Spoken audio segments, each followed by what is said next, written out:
Who is Maximilian Kolbe? I'm sure many of you know who he is. He's known by many titles: Martyr of Charity, the Saint of Auschwitz, founder of the Militia Immaculata, Apostle of Mary, and patron saint of the 20th century. But before all these titles, Maximilian Kolbe was simply known as Raymond Kolbe, who in 1894 was born into a poor Polish farming family. From the beginning, one wouldn't have guessed he'd eventually be such a great saint.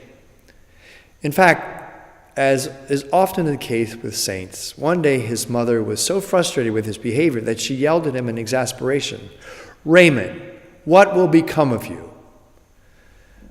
According to one biographer, this shook the boy to the core, and filled with grief, he immediately turned to the Mother of God, asking her, "What will become of me?"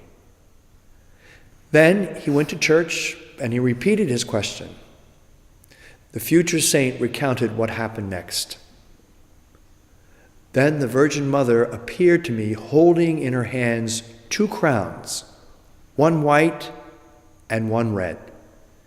She looked at me with love and she asked me if I would like to have them.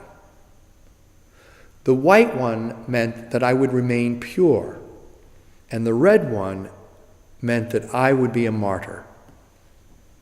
I answered yes, I wanted them.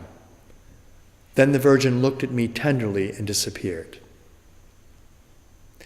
Now the white crown of purity came first. Raymond confirmed himself in it when, as Brother Maximilian, he professed religious vows, one of which was the vow of chastity. But his purity was not just of the body. There's another kind of purity, purity of intention. A person practices purity of intention when he or she directs their thoughts, words, and actions not to themselves or another creature, but to a divine purpose or mission, and ultimately to God.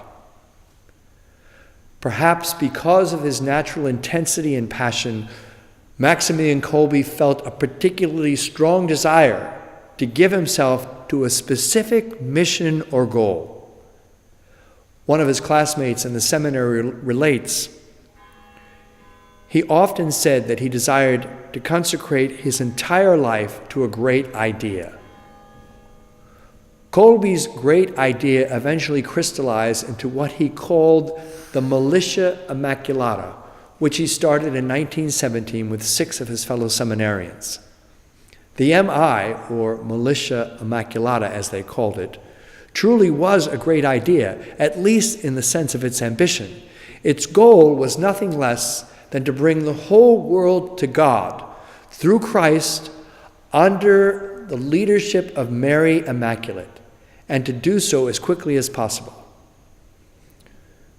Fulfilling this mission through obedience to God's will in union with Mary Immaculate was then Maximilian Kolbe's entire concern, his pure intention, his mission in life. And he sacrificed everything for its accomplishment, which brings us to the Red Crown. In 1941, after decades of incredibly fruitful apostolic labors in Poland and Japan, Maximilian Kolbe was arrested by the Gestapo and sent to Auschwitz, the concentration camp. Before his arrest, his brother Franciscans had pleaded with him to go into hiding. He told them that he was grateful for their loving hearts, but he couldn't follow their advice. Later, he explained why. I have a mission. The Immaculata has a mission for me to fulfill. That mission was accomplished on the eve of the Feast of Mary's Assumption into heaven, when, after having volunteered to take the place of a prisoner who was condemned to die to starvation, the impatient Nazis finished Maximilian Kolbe off with a lethal injection.